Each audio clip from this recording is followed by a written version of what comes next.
Raptors and Pacers, Rudy Gay and the Raps won both games in Indianapolis last year. Pacers trying to stay perfect. And Rudy Gay, well, he wasn't perfect, but he had a big game. He had 30. DeMar DeRozan strips Paul George. And it's Landry Fields plus the foul. Toronto up 30-18. Yeah, Toronto out to a huge first quarter, 32 points, but then the clamps came in the second and third quarters of Indiana's defense. Rudy Gay hits again, Toronto by 15. Then Kyle Lowry to Rudy Gay. He had 22 in the first half. But Roy Hibbert to the rescue, Smitty. Look at the big fella step back, knock it down, going into halftime. Big Roy with a nice jumper.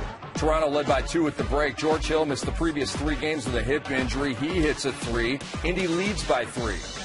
And these defense eventually will give them an opportunity to stay in games, come back in games, and then when their offense gets going, led by that guy right there, they're pretty darn good. Paul George again, slicing, dunking, 13-point lead. He is pretty good. This is a great small forward matchup between him and Rudy Gay. They're going at each other. Roy Hibbert hit a buzzer beater in the second quarter. Paul George beat the buzzer in the third. Paul George has so much more confidence this year. I mean, he remember where he left off last season. He's starting up right there at the beginning of this season.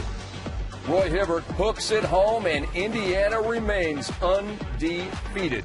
Great matchup between Gay and George, but Indiana moves to 6-0 for the first time since 1970-71 when they were in the ABA. Toronto loses their 3rd straight game. They are 2-4.